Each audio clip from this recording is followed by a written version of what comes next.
Nadreen, हमारे जर्नैलों को, dictators को हर दौर में कोई ना कोई सहाफ़ी मुयस्सर रहते हैं। ये एक मखसूस तादाद है और वो हमेशा से इनके साथ रहते हैं। कुछ हमारे ऐसे बुज़ुर्ग सहाफ़ी हैं जो हर दौर में हर डिक्टेटर को मुयस्सर रहे और वो उन्हें अच्छे मशवरे भी देते रहे और उनकी तारीफ़ें भी करते रहे और उनके बिहाफ पे वो धमकियां भी लगाते रहे सियासी जमातों को और सियासतदानों को। अभी ये सिलसिला शुरू हो गया है और पीएमएलएन को ये कहा जा रहा है कि जनाब अब आपका बोझ मजीद नहीं उठाया जा सकता। यानी पीएमएलएन को सुहेल वड़ाइच साहब ने भी अब ये कहना शुरू कर दिया, कुछ और लोग हैं उन्होंने भी ये कहना शुरू कर दिया कि मुस्लिम लीग नून का जो बोझ है या जो इनकी नालायकी है वो अब एस्टेब्लिशमेंट मजीद नहीं उठा सकती। मेरे ख्याल में ऐसा कुछ नहीं है। ये सिर्फ और सिर्फ चक्कर देने की एक कोशिश है, क्योंकि इस वक्त की जो एस्टेब्लिशमेंट है वो वन मैन शो होता है। आसिम मुनीर इज एस्टेब्लिशमेंट, कोई और नहीं है। आसिम मुनीर एस्टेब्लिशमेंट है, जबकि उनके मुकाबले में दूसरी तरफ जिन्हें कहा जा रहा है कि इन्हें हटा दिया जाएगा वो पीएमएलएन है।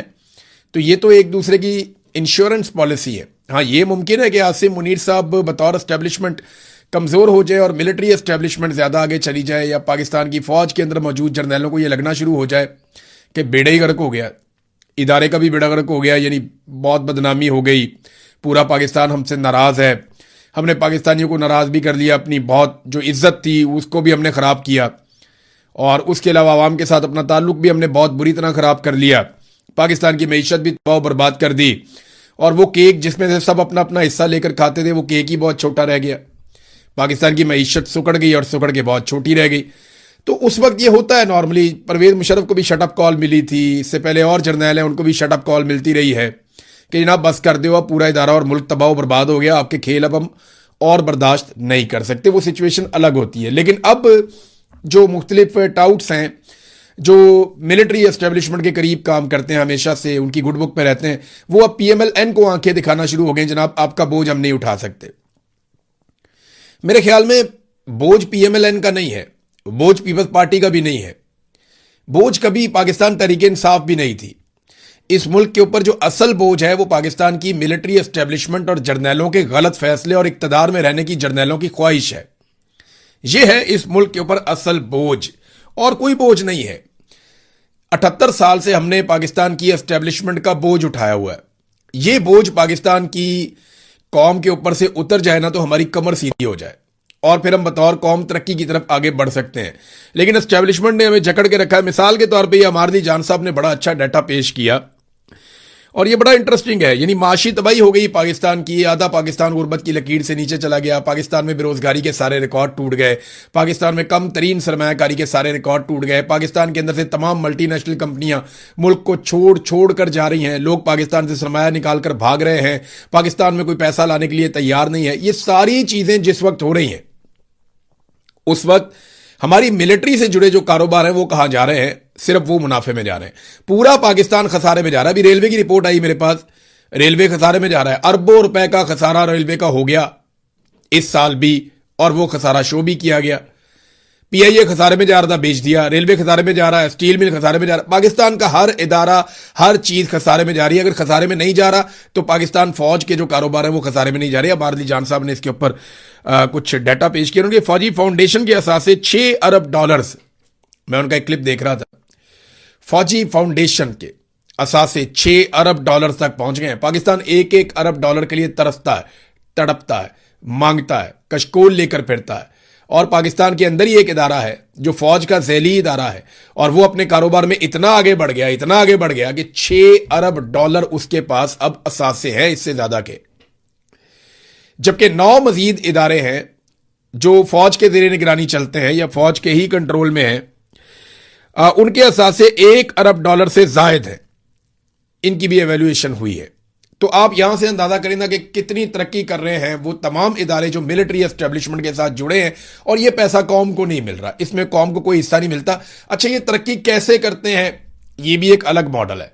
यानी एक आम आदमी एक मिल या एक फैक्ट्री या एक बिजनेस खड़ा करता है तो उसको जमीन की परचेज है, बहुत सारे और मसाइल हैं, कानूनी मुंह शगाफियां हैं कि इधर जाएगा इस महकमे में, फिर इधर जाएगा, फिर बहुत महंगी कॉस्ट पड़ती है, फिर भारी टैक्सेस पड़ते हैं, फिर उसको इंपोर्ट बिल पड़ता है, बेशुमार चीजें करने के बाद वो प्रोडक्शन अपनी मार्केट में लॉन्च करता है। लेकिन अगर मिलिट्री एस्टेब्लिशमेंट ने एक इदारा बनाना है तो जमीन उन्हें फौरी तौर पे मिल जाती है, वो एक्वायर कर लेते हैं उन्हें किसी से पूछने की जरूरत ही नहीं है। सिक्योरिटी के उनके मसाइल नहीं है, सारी बंदूकें उनके पास हैं। फिर उनको टैक्स की एक छूट भी मिलती है, जैसे कि अभी पीआईए बेचा तो 15 साल के लिए पीआईए को टैक्स की छूट मिल गई। हालांकि पीआईए के मद्दे मुकाबिल जो बाकी एयरलाइंस हैं पाकिस्तान में, उन्हें टैक्स की छूट नहीं मिल रही। तो टैक्स की छूट भी मिल जाती है, सिक्योरिटी का मसला भी हल हो जाता है, इदारे भी तंग नहीं करते, बल्कि जिस फाइल को वो बोलते हैं फाइल लेकर जो अफसरान है वो खुद पहुंच जाते हैं, सर ये हो गया आपका काम। तो फिर कोई मुकाबला कैसे करेगा? इन्हें जो बिल आते हैं बिजली के या गैस के, वो भी इनकी मर्जी के मुताबिक आते हैं, टैक्सेस भी नहीं पड़ते, ट्रांसपोर्टेशन का भी मसला नहीं है, कोई रुकावट भी नहीं है रास्ते में। तो शानदार काम जो है वो ऐसे इदारे कर सकते हैं। अब ये सहूलतें बाकी इदारों को नहीं है, तो क्योंकि मिलिट्री एस्टेब्लिशमेंट बहुत ताकतवर है, तो उनके जो कारोबारी इदारे हैं वो बहुत तेजी से तरक्की करते हैं और बहुत तेजी से आगे बढ़ते हैं। आम जो पाकिस्तानी हैं उनके कारोबारी इदारों के रस्तों में रुकावट इतनी ज्यादा होती है कि वो मुकाबला ही नहीं कर पाते। तो बजाय इसके कि नून लीग को आज बोझ कहा जाए, ये बोझ पाकिस्तान की एस्टेब्लिशमेंट को कहा जाना चाहिए और ये बोझ पाकिस्तान के ऊपर से उतार देना चाहिए, वरना पाकिस्तानियों को एक दिन उतार कर फेंकना पड़ जाएगा। नाज़रीन, बलूचिस्तान में हालात ये हैं कि अब ये एक मरतबा फिर वीडियो आई, मैं देख रहा था, कंटेनर दोबारा चला दिए गए। जो माल लेकर जा रहे होते हैं कंटेनर, उन्हें रास्ते में रोकते हैं, शरपसंद उन्हें आग लगा देते हैं। इधर कश्मीर में लोगों को शरपसंद कह रहे हैं जिन्हें भूखा रखा जा रहा है, जिनकी अद्वियात रोक दी गई हैं, जिनका फ्यूल रोक दिया गया, जिनकी खुराक रोक दी गई। अजीब शरपसंद है।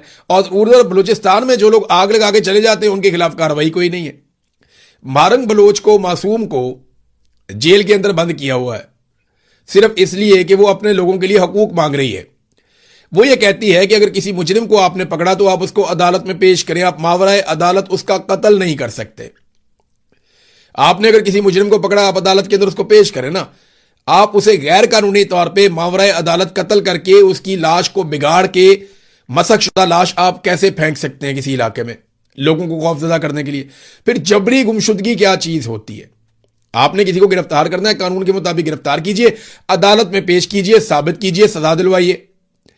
लेकिन ये सारे काम नहीं किए जाते। अब वो ये कानून और इंसाफ के लिए खड़ी है, उसको उठा के उम्र कैद की सजा दे दी मारंग बलोच को। पूरा बलूचिस्तान सरापा एहतजाज है।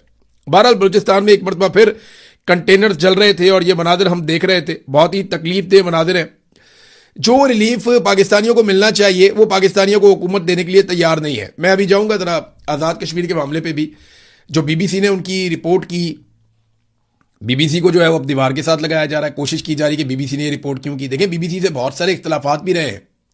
बहुत सारी रिपोर्टिंग के अंदर हमें बाद औक़ात लगता था कि बीबीसी ये वाली रिपोर्टिंग जो है वो एक एजेंडे के तहत कर रहा है, ऐसा होता भी है। लेकिन यहां पे तो सबूत सबके सामने हैं। ये वाली जो कवरेज है इसमें तो सबूत सबके सामने है। और बीबीसी एक ऐसा इदारा नहीं है कि आप उसकी हर चीज के ऊपर ही तनकीद करें। बाद औक़ात वो एंगलिंग कर सकते हैं स्टोरी की, यानी ऐसा नहीं है कि सारी स्टोरी झूठी है। जब कभी बीबीसी से इख्तलाफ भी हुआ तो एंगलिंग के ऊपर हो जाता है, स्टोरी झूठी या हकायक गलत, वो ऐसा नहीं करते, वरना आप केस करके उनके ऊपर मुकदमा जीत लें। अब बीबीसी से जनाब माफी मंगवाई जाए, मंगवाओ माफी। बल्कि बीबीसी को चाहिए कि वो माफी ना सिर्फ मांगे बल्कि 9 मई की मजम्मत भी करे और साथ में बीबीसी पाकिस्तान हमेशा जिंदाबाद का नारा भी लगाए और पाक फौज के साथ अपनी हमायत की यकीन दहानी भी करवाए, तब बीबीसी का गुनाह माफ होगा। पाकिस्तान में तो यही ट्रेंड है। पाकिस्तानियों के साथ तो ये करते हैं। रज़ी ताहिर साहब को पकड़ा हुआ है, उन्हें बंद किया हुआ है। पहले 2 दिन का रिमांड दिया गया था, अब दोबारा वो गए अदालत में जाकर, उन्होंने कहा जनाब इनका 3 दिन का और रिमांड दे दें, हमने कुछ और सबूत इकट्ठे करने। और फिर 3 दिन के लिए उनको पकड़ के रिमांड दे दिया जज साहब ने। यानी जर्नलिज्म पाकिस्तान में इतना बड़ा जुर्म बन गया है कि आपने खबर दी, अब वो कहते हैं जी हमने खबर का सोर्स पता करना है कि ये खबर आपने कहां से दी। और एक्चुअली जो मुझे अंदाजा है, मेरी रज़ी ताहिर साहब से अभी तक बात नहीं हो पाई। बात होती तो शायद मैं आपको और क्लैरिटी के साथ बता देता। ये जो उन्होंने खबर दी थी ना कि इमरान खान से जनरल अशफाक परवेज कियानी की मुलाकात, मेरे ख्याल में ये वाली जो एक खबर है ये वजह बनी रज़ी ताहिर साहब के ऊपर ये सारा अटैक होने की। उसके बाद ये मुकदमा तेजी से हो रहे थे, उनके बाद गिरफ्तारी के लिए कोशिश की जा रही थी, फिर बिलाखिर रज़ी ताहिर को गिरफ्तार कर दिया गया। मेरे ख्याल में सिस्टम जानना चाहता है जनाब ये खबर बाहर कहां से निकली। बहरहाल देखते हैं, खबर तो कहीं ना कहीं से निकल ही आती है। आज आप छुपा लेंगे तो कल निकल आएगी। नाजरीन, आलमी मंडी में जो पेट्रोलियम मसनूआत की कीमतें हैं, जब जंग शुरू हुई थी, जो कीमतें उस वक्त थीं आज उससे भी कम हो गई हैं। यानी आलमी मंडी में जो पेट्रोलियम मसनूआत की कीमतें हैं उनमें रिकॉर्ड कमी हो गई है। लेकिन पाकिस्तान की हुकूमत और पाकिस्तान की एस्टेब्लिशमेंट ये फायदा पाकिस्तानियों को देने के लिए बिल्कुल कतई तौर पे तैयार नहीं है। वो ये सोच रहे हैं कि जितने दिन और गुजर जाएं, जितना पेट्रोल और बिक जाए, फी लीटर पेट्रोल के ऊपर जितना पैसा हम आवाम की जेबों से नचोड़ सकते हैं, हम वो पैसा आवाम की जेबों से नचोड़ दें। देखिए ना, आसान तरीका है। लोगों ने पेट्रोल तो खरीदना ही खरीदना है, लोगों ने ट्रैवल करना है, किसी ने स्कूल जाना है, किसी ने दफ्तर जाना है, किसी ने कहीं जाना है, किसी ने बैरूने शहर ट्रैवल करना है, किसी ने अपने सूबे से बाहर ट्रैवल करना है, तो वो पेट्रोल तो खर्च करना पड़ेगा लोगों को। डीजल और पेट्रोल लगता है। अब इसकी कीमत जितने दिन आप बढ़ा के रखेंगे, उतने ज्यादा पैसे आप आवाम की जेबों से निकाल पाएंगे। तो ये तो एक एक दिन की भी कोशिश करते हैं कि जितना आवाम को नचोड़ सकें, ये नचोड़ लें। बहरहाल इस वक्त आलमी मंडी में तेल टके टोकरी हो गया और पाकिस्तान के अंदर ये कीमत कम करने को तैयार नहीं है। पूरी दुनिया के अंदर आवाम को रिलीफ मिल जाता है फौरी तौर पे, लेकिन पाकिस्तान में रिलीफ नहीं मिल रहा। और याद रखिएगा, पाकिस्तान में तेल की कीमतों में इजाफा और कमी, ये वो नेचुरल फैक्टर नहीं है कि आलमी मंडी में कीमत बढ़ रही है तो आलमी मंडी में कीमत कम हो रही है। वो नेचुरल फैक्टर नहीं है। ये फैक्टर मैं आपको बताता हूं, ये लेवीज हैं, इजाफी टैक्सेस हैं। ये जो इजाफी लेवी लगाई गई है पाकिस्तान के पेट्रोलियम मसनूआत के ऊपर, ये वो आपकी जेब के ऊपर बोझ आ रहा है। और इसी तरह से जो इजाफी टैक्सेस लगाए गए हैं, बिजली के अंदर मैंने आपको उस दिन पढ़ के सुनाया कि दर्जन के करीब टैक्सेस इन्होंने लगाए हुए हैं। और मैं टैक्सेस पढ़ता जा रहा था और हैरान होता जा रहा था कि किस किस किस्म के टैक्सेस इन्होंने पाकिस्तान में बिजली के ऊपर लगा दिए। गैस के ऊपर उन्होंने कीमत कहां से कहां पहुंचा दी। पहले तो एक यूनिट की कीमत 4 गुना कर दी, फिर एक नया उसूल लागू कर दिया कि आप इस्तेमाल करेंगे 1 यूनिट और आप 4 यूनिट के पैसे देंगे। यानी मिसाल के तौर पे पहले 1 रुपए का जो यूनिट था वो अब 4 रुपए का है। 1 रुपए वाला यूनिट 4 रुपए का हो गया। और अगर आप 4 रुपए की बिजली इस्तेमाल करेंगे तो आपको जो बिल देना पड़ेगा वो 16 रुपए है। अंदाजा करें आप, 1 रुपए वाली बिजली आज आपको 16 रुपए की मिलती है। ये इन्होंने डबल वारदात आपके साथ की है, पाकिस्तानियों के साथ। बहरहाल नाज़रीन, आज़ाद कश्मीर की सूरत हाल जूं की तू है। वहां के लोग बार बार कहते हैं जी मुज़ाकरात करें, बातचीत करें, मसले का कोई हल निकालें, लेकिन हल निकालने में कोई संजीदा नहीं है। बल्कि मिलिट्री एस्टेब्लिशमेंट ने अपने टाउट्स के जरिए से ये खबर बाकायदा पहुंचा दी है कि कुछ भी हो जाए, अब वो पीछे नहीं हटेंगे और वो कुचल देंगे इस तहरीक को मुकम्मल तौर पे। देखिए, मुझे अभी भी खदशा है कि मिलिट्री एस्टेब्लिशमेंट की असेसमेंट एक मरतबा फिर गलत है। इमरान खान के बारे में इनकी असेसमेंट गलत थी, बुशरा बीबी के बारे में इनकी असेसमेंट गलत थी, पाकिस्तान तहरीक इंसाफ के बारे में इनकी असेसमेंट बिल्कुल ही गलत थी।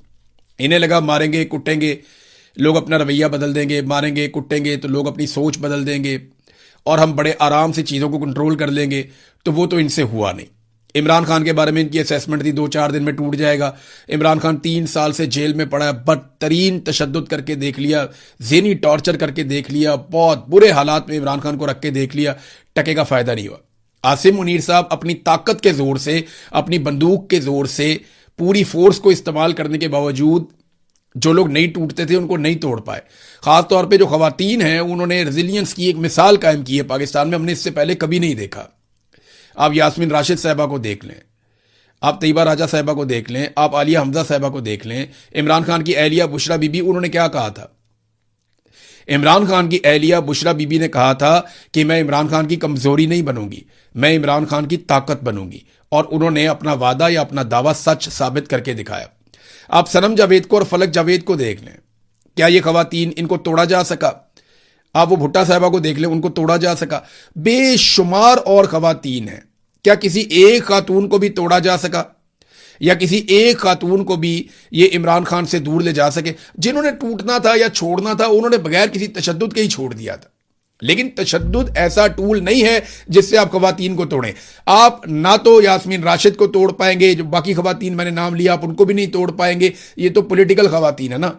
आप मारंग बलोच को उल्टे लटक जाएं, आप नहीं तोड़ पाएंगे। आप ईमान मजारी को, आप 10 दफा दोबारा मर के पैदा हो जाए, आप ईमान मजारी को नहीं तोड़ पाएंगे, आपसे ये होगा ही नहीं। ये खवातीन भारी पड़ गई हैं बंदूक वालों को, और बंदूक वालों के सामने जो सबसे ज्यादा डटकर और ताकत के साथ इस दफा हमने खड़े हुए देखा, वो हमने एक मरतबा फिर खवातीन को देखा। इन खवातीन ने बेनजीर भुट्टो की भी याद ताज़ा की, इन खवातीन ने फातिमा जिन्ना की भी याद ताज़ा की, इन खवातीन ने उन खवातीन की याद ताज़ा की जो मुज़ाहमत का इस्तारा बनकर रही हमेशा। तो बड़ा शानदार काम किया है, इन्हें खराज तहसीन पेश करना चाहिए, हर दिन खराज तहसीन पेश करना चाहिए। अब नाजरीन, जो आज़ाद कश्मीर के लोग हैं वो कहते हैं जी बातचीत करें, को मसला हल करें, वरना उनको कॉल तो उनकी मौजूद है, वो फिर निकलेंगे मुजफ्फराबाद की तरफ एहतजाज करने के लिए और उसमें लोग शहीद होंगे। दोनों तरफ के लोग शहीद होंगे। ये पहला मौका है कि जो मुजाहिरीन है वो कहते हैं बातचीत करनी है, और सिस्टम है वो कहता है जी बातचीत नहीं करनी, हमने तो जनाब इनको कुचलना है बुरी तरह, ये 4 बंदे तो हमने मार ही देने। यही हो रहा था तहरीक लब्बैक के साथ मुरीद के में। मेरे साथ वो लोग राब्ते में थे, मेरे पास उनकी ऑडियोज आज भी मौजूद हैं, क्योंकि वहां पे फिर सिग्नल बंद कर रहे थे तो वो ऑडियो पे पैगाम भेज रहे थे, थोड़े सिग्नल आते थे वो मेरे पास डिलीवर हो जाता था। वो चिल्ला रहे थे, वो कह रहे थे हम बात करना चाहते हैं, हमारे साथ बात करो, हम वापस जाना चाहते हैं, हमें वापस जाने दो। इन्होंने हमें घेर लिया, ये हमें वापस भी नहीं जाने दे रहे, ये हमें धकेल के यहां तक लाए हैं, हम तो बड़ी देर पहले वापस जाना चाह रहे थे। लेकिन फिर वहां पे खून की वो होली खेली गई, वो कत्लेआम हुआ जो छुपाया नहीं जा सकेगा। एक वक्त आएगा पूरी दुनिया को पता चलेगा कि तहरीक लब्बैक के कारकुनों के साथ मुरीद के में क्या हुआ था। मैं उनका सख्त मुखालिफ था, मैं उनके जत्थों के हत्थे भी चढ़ा, मेरा उनके साथ पर्सनली झगड़ा हुआ, मेरे लोग जख्मी हुए, मैं उनके साथ जाती तौर पे लड़ा।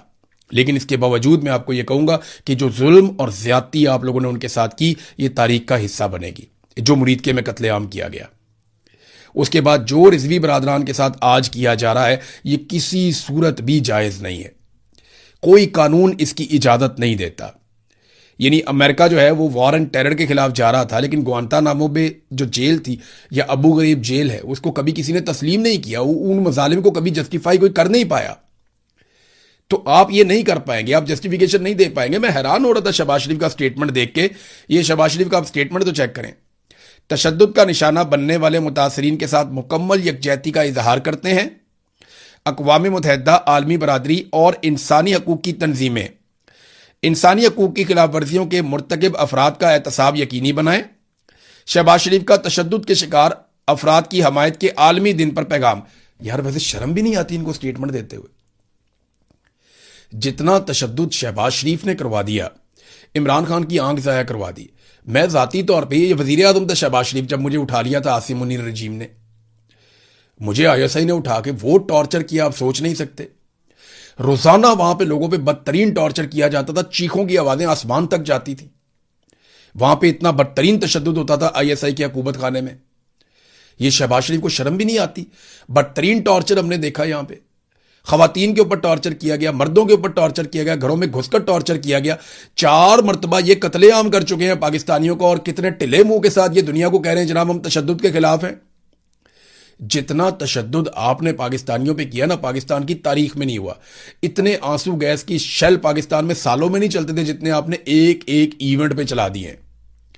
बदतरीन पुरतशद्दुद हुकूमत है आपकी, और आप टिले मुंह के साथ जो है वो आलमी इदारों को कह रहे हैं जनाब हम साथ खड़े हैं, तशद्दुद के अफराद के साथ यकजहती करेंगे। तो करो यकजहती। मैं तो थाने में FIR देकर आया था, जाकर मैं एप्लीकेशन लेकर गया था, मेरी तो FIR भी दर्ज नहीं हुई। कहां पे आप साथ खड़े हैं? ना आपकी अदलिया खड़ी है, ना आप खड़े हैं, ना आपका पार्लिमान खड़ा है, कोई नहीं खड़ा तशद्दुद के खिलाफ। लोगों को तशद्दुद कर करके ज़हनी मरीज बना दिया पाकिस्तान के अंदर, और आज तशद्दुद के बारे में ये बात करते हैं।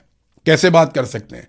एक नया चूरन भी आया नादरीन, मार्केट में आपको मिलेगा ना आने वाले दिनों में। ये शो किया जाएगा कि फील्ड मार्शल आसिम मुनीर की कोई इसराइल के साथ जंग चल रही है, लड़ाई चल रही है। ये एक नूरा कुश्ती आपको दिखाई जाएगी कि इसराइल आसिम मुनीर साहब के बहुत खिलाफ हो गया। हालांकि इसराइल आसिम मुनीर साहब जैसा उनको दोबारा कोई हुक्मरान नहीं मिलना, ना माजी में मिला। मैं कहता हूं ना कि डोनाल्ड ट्रंप से बेहतर आदमी इसराइल को नहीं मिल सकता था, मैं आज भी इस बात पे कायम हूं। और पाकिस्तान में आसिम मुनीर से बेहतर आदमी इसराइल को नहीं मिल सकता था, मैं आज भी इस बात पे कायम हूं। क्योंकि पहली मरतबा ऐसा हुआ कि आपने फलस्तीन का झंडा उठाया और आप गिरफ्तार हो गए और आप पे टॉर्चर हो गया, बल्कि कत्ल भी हो गए। पहली मरतबा ऐसे हुआ कि आप इसराइल के खिलाफ एहतजाज करने निकले और लाशें लेके आप घरों को वापस गए। ऐसा पाकिस्तान की तारीख में कभी नहीं हुआ। ये एक ही मरतबा हुआ, और ये आसिम मुनीर साहब के दौर में हुआ। अब चूरन ये है नादरीन अगला कि ईरान, सऊदी अरब, मिस्र, तुर्की और पाकिस्तान ये मिलकर एक दिफाई इत्तेहाद बनाने वाले हैं। इनके पास बहुत सारे मिसाइल हैं, इनके पास बहुत सारी एयरफोर्स है, इनके पास बहुत सारी फौज है, और एक ये मुस्लिम उम्मा की ताकतवर फौज खड़ी। ऐसा नहीं होना। लास्ट टाइम जुल्फिकार अली भुट्टो ने इसकी कोशिश की थी, देखे उन सारों के साथ क्या हुआ। चाहे वो कज़ाफी है, चाहे शाह फैसल है, चाहे जुल्फिकार भुट्टो है, क्या हुआ उनके साथ। फिर इमरान खान ने कोशिश की कि चलो मीडिया ही अपना बना लें, प्रोपेगेंडा वॉर की इस जंग के अंदर हम अपना मीडिया बना लें। तो इमरान खान के साथ क्या हुआ? ये कहानियां हैं। सिर्फ एक दफा मुसलमान ममालिक को और जहादियों को इकट्ठा किया गया था जब रशिया के खिलाफ अफगानिस्तान में अमेरिका को जरूरत थी, उसके अलावा नहीं। आप यहां पे एक दिफाई इत्तेहाद बनाएंगे, सारे हथियार इकट्ठे करेंगे और मिलकर लड़ेंगे, तो लड़ेंगे किसके साथ? इसराइल के साथ लड़ेंगे। तो अमेरिका आपको कहेगा जनाब आओ लड़ लो, हैप्पी बर्थडे टू यू। ऐसा तो नहीं होता, ऐसा तो नहीं होता, ये तो कहानियां है। और चाइना कहां बेचेगा अपना हथियार, अमेरिका कहां बेचेगा अपने हथियार, यूरोप कहां बेचेगा अपने हथियार। ये इतने आराम से नहीं होना। हर मुल्क के अपने मफादात होते हैं। ईरान को जब अपने मफादात मिलेंगे तो ईरान अपने मफादात के साथ जाएगा। सऊदी अरब को जब अपने मफादात मिलेंगे तो वो अपने मफादात के साथ जाएगा। पाकिस्तान में आसिम मुनीर साहब को जब अपने मफादात मिलेंगे तो वो पाकिस्तान के नहीं, अपने मफादात के साथ जाएंगे। इसी तरह हर मुल्क अपने अपने मफाद देखता है और पाकिस्तान की एस्टेब्लिशमेंट अपने मुल्क का नहीं, अपना मफाद देखती है। ये भी एक फर्क है थोड़ा सा, लेकिन सब अपना अपना मफाद लेंगे। ये उम्मत मुस्लिमा सब इकट्ठे हो जाए, एक फोर्स बन जाए, एक बहुत बड़ी ताकत बन जाए, ये अब ऐसे नहीं है। ये कुछ अर्सा पहले आसिम मुनीर साहब ने बड़े बड़े दावे किए कि गल्फ ममालिक से बहुत बड़ी बड़ी सरमायाकारियां आ रही हैं। तो इन्होंने जाके बातचीत की, उन्होंने कहा जी ले आए अपनी टेक्निकल टीम। तो पाकिस्तान से इन्होंने कुछ बंदे भिजवाए टेक्निकल टीम, उन्होंने आगे से जो दुनिया के बेहतरीन दिमाग हैं वो इनके सामने बिठा दिए, पढ़े लिखे लोग हैं, उन्होंने हायर किए हुए थे। उन्होंने कहा लाएं जी कोई प्रपोजल दें, प्रपोजल था ही कोई नहीं। वो कहते हैं जनाब आप हमें ये प्रपोजल दे दें, कोई चीज तो बताएं हमें जो हम बनाए यहां पे। पाकिस्तान के अंदर हम सरमायाकारी लेकर आए, हमें प्रपोजल तो दें, आप बताएं, कोई डाटा तो हमारे सामने रखें, क्या चीज बनानी है, क्यों बनानी है, उसकी डिमांड कितनी है और उसकी वजह क्या है और आपकी मार्केट क्या कहती। कुछ भी नहीं, टके का काम इन्होंने नहीं किया। काम इन्होंने करना नहीं है, सरमायाकारी इन्होंने पाकिस्तान में लानी है। जो सरमायाकारी लेकर आता है वो ऐसे नहीं आ जाता मुंह उठा के, वो खुद ही आएगा, स्टडी करेगा, खुद ही सारा देखेगा। नहीं, आपने स्टडी की होती है, आपने आलमी इदारों को इन्वॉल्व किया हुआ होता है, आप उनके सामने प्लेट में रखते हैं जनाब ये सरमायाकारी का मौका है, आकर आप कर लें। ऐसे होता है। इधर एक बंदा सऊदी अरब की एक बड़ी कंपनी है, बहुत ताकतवर लोग हैं, उनको लेकर आए, यहां ब्यूरोक्रेट और कुछ फौजी साथ थे, ये लेकर गए, उन्होंने जाके इस्लामाबाद में एक प्लॉट दिखाया, बहुत बड़ा प्लॉट है, बहुत कीमती जगह पे। उन्होंने कहा जनाब ये प्लॉट है, इसके ऊपर आप ना 7 स्टार होटल बना लें, तो ये प्लॉट हम आपको मुफ्त दे देंगे, आप इसके ऊपर 7 स्टार होटल बना लें। वो सर पकड़ के बैठ गए। उन्होंने कहा यार जितना पैसा हमने लगाना है उसका 10% में हम ये प्लॉट भी खरीद लेंगे, हमें क्या फर्क पड़ता है, तुम जमीन मुफ्त देके हमारे पे एहसान ना चढ़ाओ। भाई जितना हमने इसके ऊपर पैसा लगाना है उसके 10% कीमत की भी ये जमीन नहीं है। जब हमने इतना पैसा तुम्हारे मुल्क पे लगाना है तो जमीन का पैसा भी हम दे देंगे, हमें क्या फर्क पड़ता है। हमें यह बताओ कि यहां बनाए तो उसकी फिजिबिलिटी क्या है, कोई रिपोर्ट तो दो हमें। इनके पास टके की तैयारी नहीं थी, वो भी वापस चले गए। तो ये नादरीन इस तरह सरमायाकारी नहीं आती, इसके लिए आपको साइंटिफिक स्टडी करनी पड़ेगी और ये चूरन आपको बेचा जाएगा आने वाले दिनों में नया इत्तेहाद। कोई चक्कर नहीं। अब तक के लिए इतना ही, अपना ख्याल रखिएगा, अपने चैनल का भी। अल्लाह हाफ़िज़।